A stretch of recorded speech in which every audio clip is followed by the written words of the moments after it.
Donc, il y a beaucoup de gens qui me disent, moi ce que j'aime vraiment sur votre chaîne Nithya, c'est qu'on aborde des sujets qui ne sont pas des sujets tendances, qui ne sont pas des sujets trop banals, qui ne sont pas en fait abordés de la même façon que d'habitude. Donc je me suis dit, je vais me lancer, je vais faire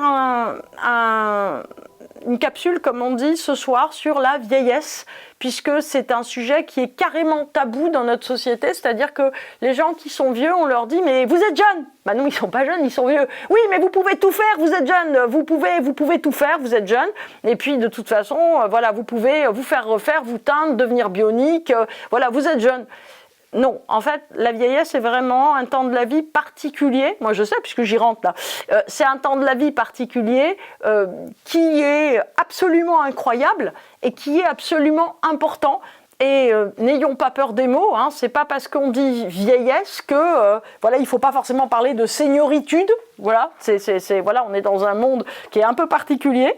En fait, j'allais dire que c'est important de voir que chaque âge a une grâce, voyez, à une plénitude, à des qualités absolument extraordinaires. Et il faut savoir en tirer parti. Donc je trouve honnêtement qu'on n'est pas très aidé par la vision, j'allais dire, de la vieillesse dans notre société. Parce que, par exemple, quand on regarde Jane Fonda, qui est une femme adorable par ailleurs, et je pense qu'elle a un truc comme 120 ans, effectivement, et en fait, elle essaye en fait d'être elle. Vous voyez, comme elle était à 80, comme elle était à 60, comme elle était à 40, alors c'est une femme magnifique, mais en fait, elle veut être tout le temps dans la même dynamique, comme dans la même manière de faire, alors que le fait d'avancer en âge donne d'autres ressources qui sont plus adaptées et qui sont plus intéressantes, en fait, dont tirer parti. Alors la première chose, c'est qu'il faut savoir que celui qui contrôle le temps est celui qui a le pouvoir. Et celui qui garde la main, garde le contrôle. Donc, en fait, j'allais dire que l'idée, si vous voulez, qui fait peur déjà dans la vieillesse, c'est qu'on se dit, oula, le truc, il cavale vers quelque chose, en fait, que je maîtrise pas. C'est-à-dire que ça avance vers, on se dit, une sorte de dépendance ou une sorte de lenteur, en fait, en tout cas dans le corps physique, qui peut être assez compliquée. Et donc, en fait, l'idée, j'allais dire, de garder la main sur le corps physique. Alors, je n'ai pas du tout dit qu'il ne fallait pas faire d'exercice, mais garder la main sur le corps physique et garder, j'allais dire, une continuité, voire une duplication de ce qu'on était précédemment, semble rassurant. Et par ailleurs, si vous voulez, le fait d'une certaine manière de ne pas se dire qu'on attend, voyez, quelque chose ou qu'on a une manière différente d'attendre, c'est une façon d'évincer le fait que oui, on est mortel. Bon.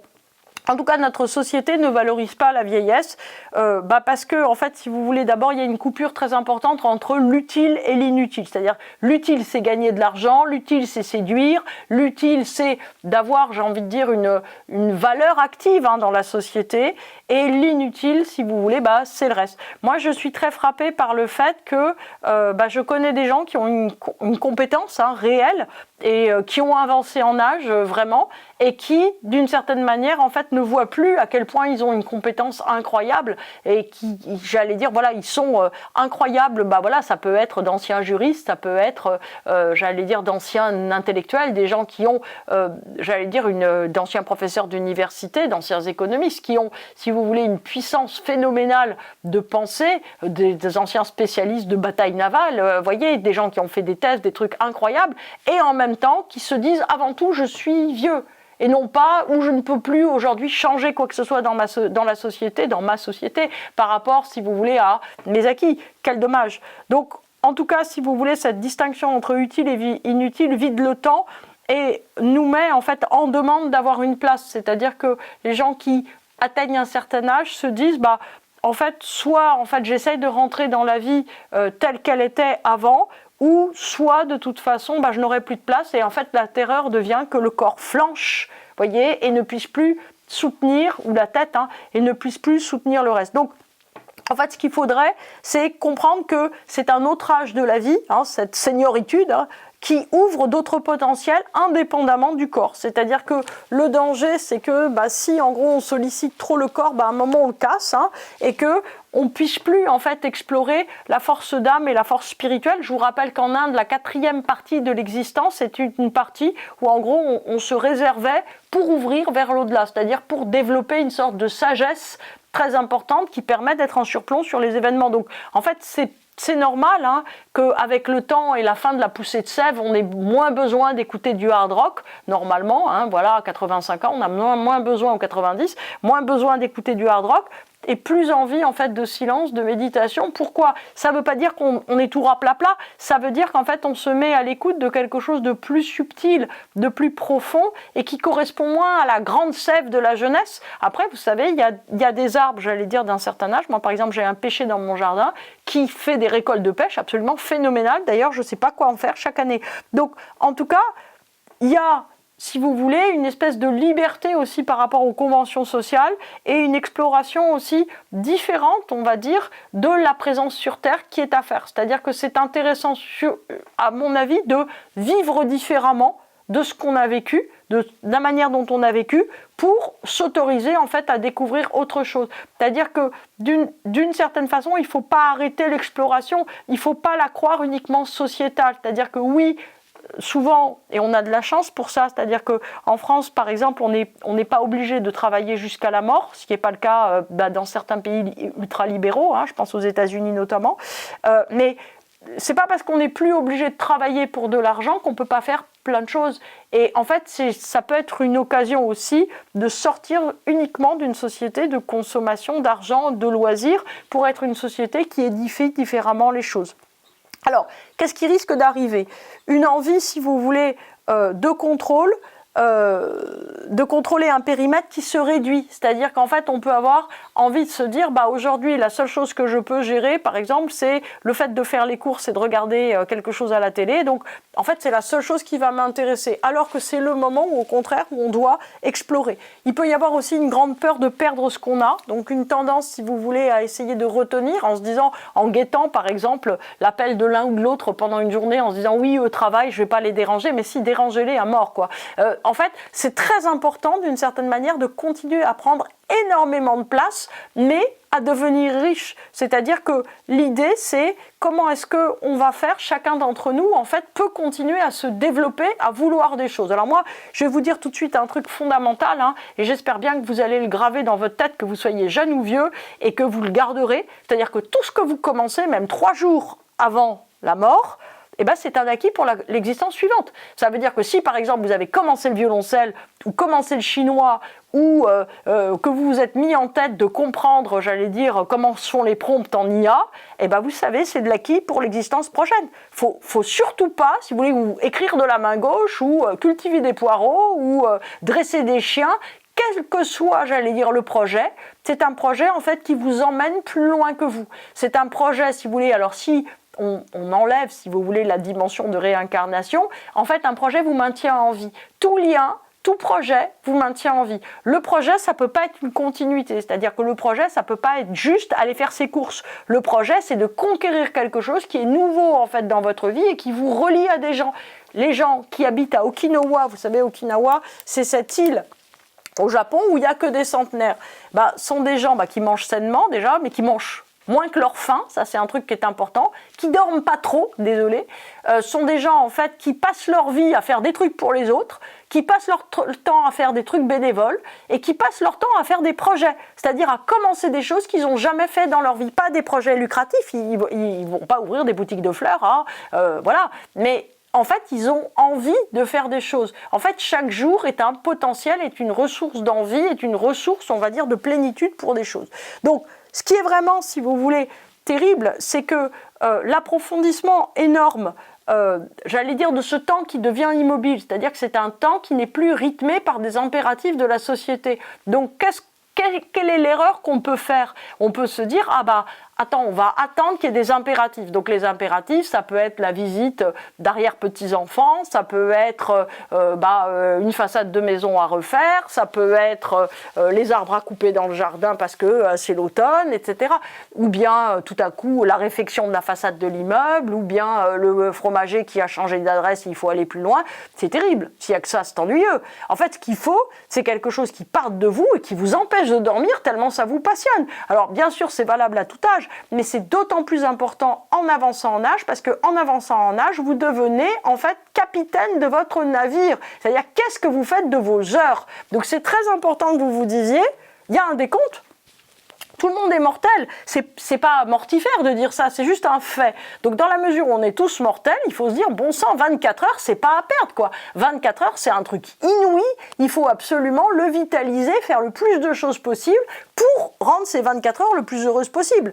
Donc, la vieillesse force à lâcher. C'est-à-dire que radicalement, il y a des choses que vous n'allez plus pouvoir faire. Hein, c'est-à-dire que voilà, si il y a un moment, voilà, peut-être si vous aimiez l'escalade à main nue, voilà, sur des falaises, vous allez devoir arrêter si vous êtes perclus d'arthrose. Donc vous allez devoir édifier autre chose. Vous allez devoir faire un nouveau commencement et vous allez devoir faire pour autre chose que vous. Parce que quand on est petit, quand on est jeune, quand on a moins de 30 ans, bah on veut tout pour soi.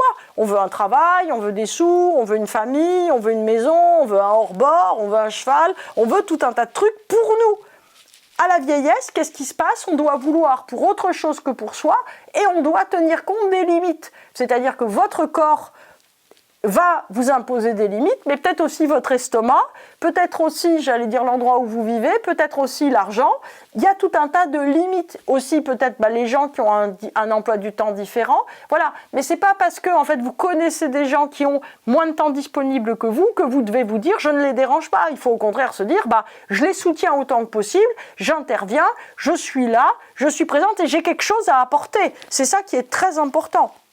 Donc en fait, on doit radicalement apprendre à faire quelque chose dont on ne profitera pas. C'est-à-dire que en fait, la vieillesse, c'est l'apprentissage radicalement du lâcher-prise. C'est-à-dire que vous allez apprendre le chinois, vous commencez à 70 ans, vous allez mourir à 130.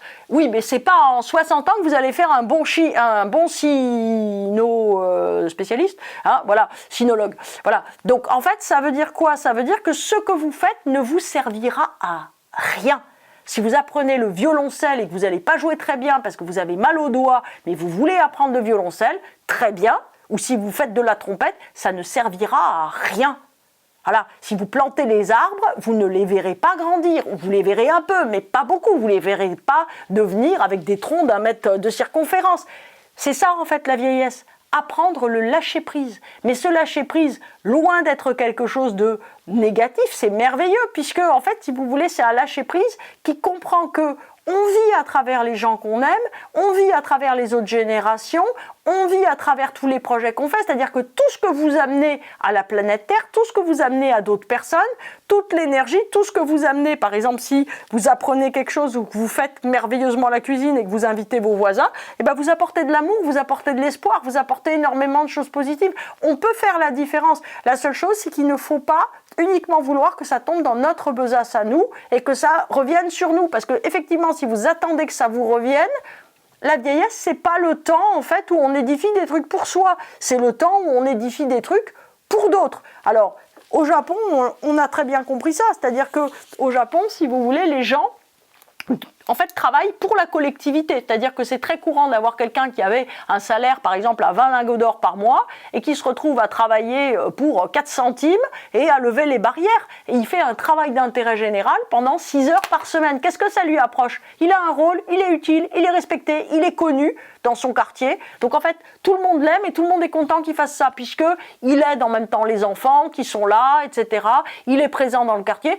Il y a, si vous voulez, une dimension de vie locale qui est beaucoup plus importante. Alors nous, évidemment, en France, on ne va pas se retrouver à surveiller tout seul les barrières. Mais par contre, toute personne qui a envie de s'impliquer en se disant je vais rien y gagner personnellement, mais en même temps, je fais ça et je sais en fait que c'est très important, fait une différence. D'abord pour soi-même, puisqu'en fait, on est joyeux, on a quelque chose à faire dans la journée et quelque chose qui compte. Au début, on ne sait pas trop pourquoi ça compte, et puis plus le temps passe, plus on voit très bien pourquoi ça compte. Donc astrologiquement, la vieillesse, elle est répertoriée, chapeautée par Saturne, donc c'est la lenteur face au temps qui coule, ce temps qui n'a plus rien à offrir, ou rien à offrir qu'un dépouillement, qu'une spiritualisation, qu'un temps pour soi. Pas pour soi justement. Le dépouillement en fait permet une sorte de retour à l'essentiel et donc de comprendre les enjeux réels d'une situation. Comme si en fait la mise à nu devenait une sorte de bain de jouvence. Moi c'est une notion que j'aime beaucoup avec Saturne parce que fondamentalement on apprend à faire les choses uniquement parce qu'on les aime et non pas parce que ça pourrait nous rapporter. Donc ça, en fait, ça vous permet de savoir aussi ce que vous aimez vraiment, ce qui compte vraiment. C'est comme un travail de triage, si vous voulez, qu'on fait avec l'univers et qui est fondamental.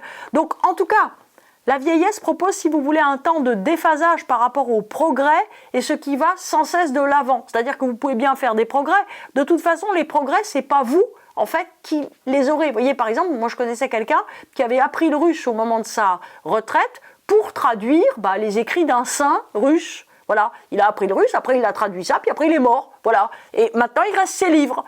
Donc en fait, pourquoi il l'a fait ? Pour d'autres, il n'a jamais été payé, il voulait juste traduire ça absolument, parce qu'il aimait ce saint, parce qu'il avait envie de s'imprégner de ça, pourquoi pas ? En fait, si vous aimez tellement Beethoven que vous avez envie de jouer et de savoir chanter la 9e symphonie, le 8e, grand bien vous fasse. En fait, la chose qui est très importante, c'est qu'à un certain moment, on apprenne à vivre avec l'inutilité au lieu de vouloir uniquement, si vous voulez, faire des choses qui nous rapportent quelque chose. Donc oui, vide, ralentissement intérieur, mais apprécier beaucoup plus en fait l'altération des choses, la différence qu'on peut faire, découvrir en fait et chérir l'impermanence, la fragilité.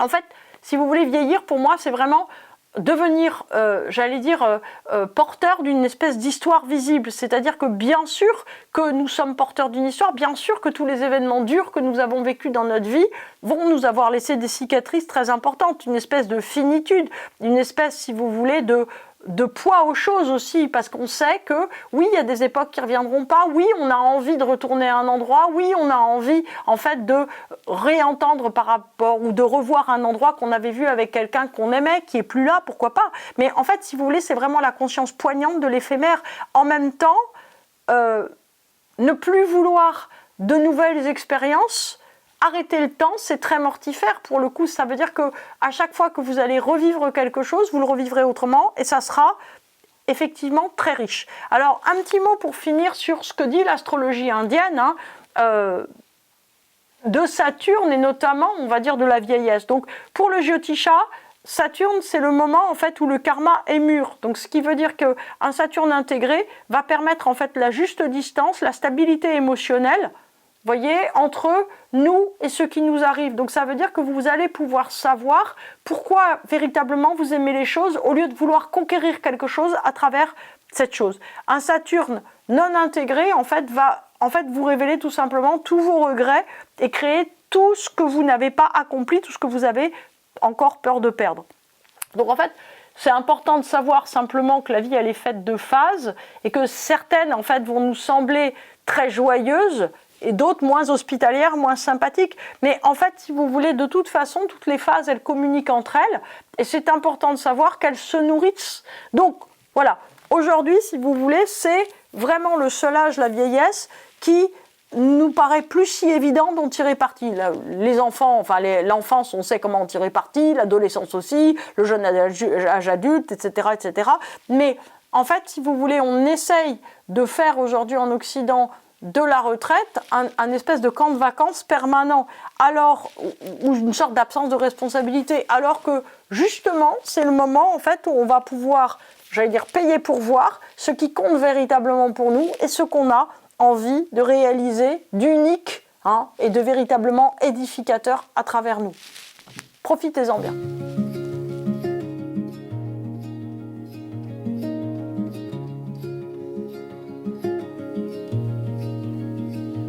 I learned early how to fold myself small. Storms fit neatly when you crease them right. At breakfast I wore sunlight like a borrowed coat. No one asked who owned the clouds. Rooms preferred the version of me that nodded. So I practiced the language of